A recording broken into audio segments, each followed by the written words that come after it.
What has happened in a few days, the government has floated a Eurobond.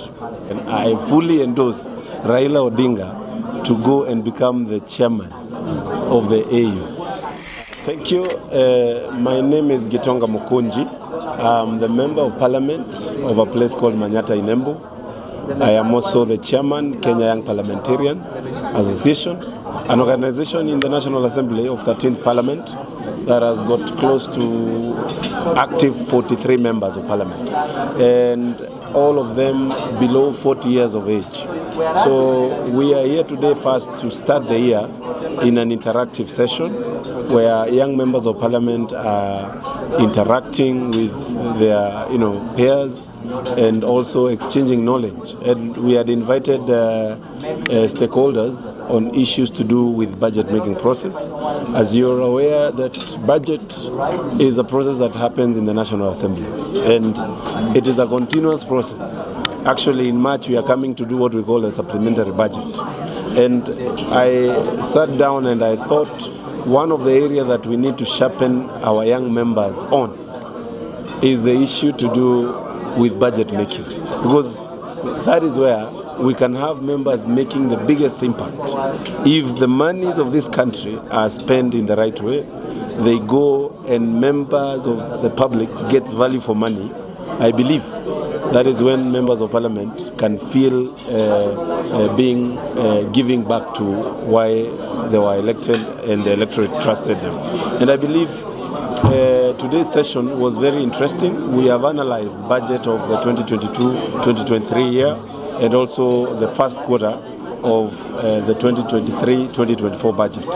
And we have seen the areas that are really pressing on us on issues to do with our huge recurrent budget. Our recurrent budget has increased from 3.2% to 15%. We have also had a problem with our debt levels, and members have interacted with the issue that we need to audit our debt. We need to know which are these debts, what did they do, what is it that they brought to the nation.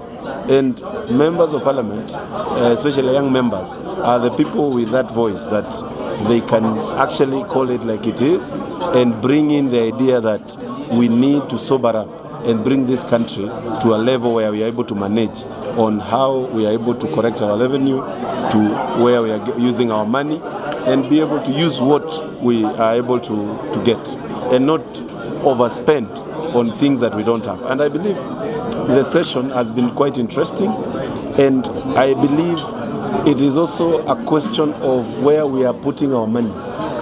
Are we putting monies on areas that are providing jobs for our young people? Those are questions we're asking ourselves. Are we putting monies in areas that is conjuring the economy to grow?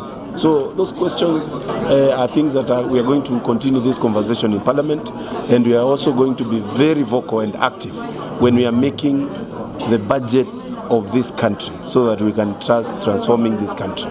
We have seen the shilling appreciating against the dollar today. We have seen a huge increase and a huge appreciation of the shilling.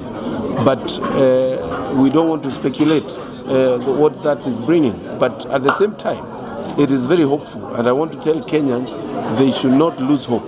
They should be as hopeful as possible on these issues. And I believe as the chairman, Kenya Young Parliamentarians, I want to promise Kenyans that this 13th Parliament, people have said it is hijacked by the executive. No, we have brains. We are going to actually ensure we deliver to the electorate, but not to our principals, but to the electorate of this country.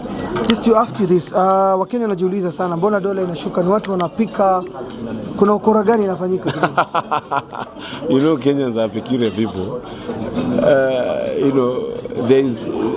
There is what we call market forces.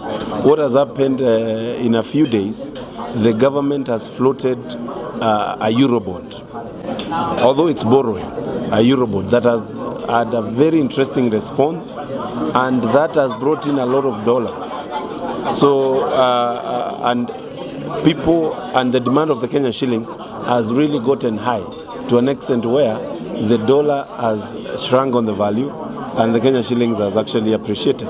We want to see whether that will be sustainable. That will depend on two things. Number one, we are a net importer.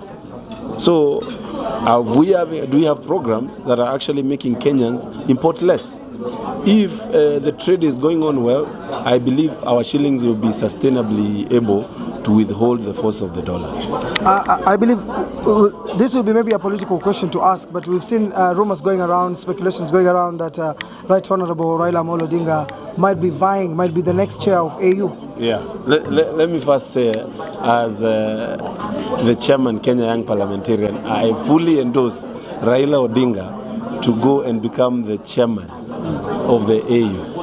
I believe he has all the knowledge that is required, he has the skills, and he also needs to leave this space of the local politics to the young leaders of our country. He needs to leave this to Babu Owino and Bandi and the rest. Young future generation. Because that is it. Because we believe we are the future leaders and also the current leaders.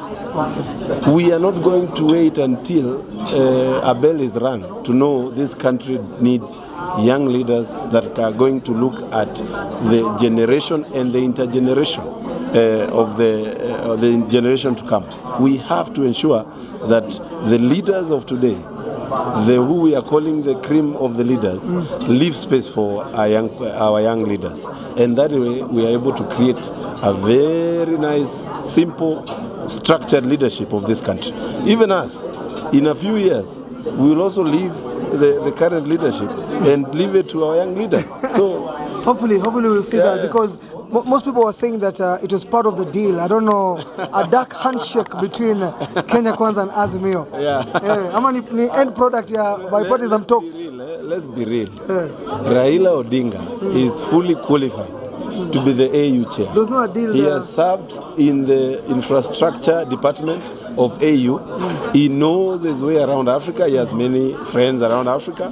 He fits the bill, and I wish him all the best. If he needs me to campaign for him, I'll do it passionately. I know you're very close to His Excellency William Samoei Ruto. Are we expecting to see His Excellency endorsing Raila for the AU seat, chairperson seat? Well, I also heard the former president is interested, but I have not heard him come out to say he wants the seat. But I am praying, and I want to ask His Excellency the President, my friend, to support Raila Odinga on his bid to become the AU chairman. Thank you so much. Thank you so much. Thank you. Karibu.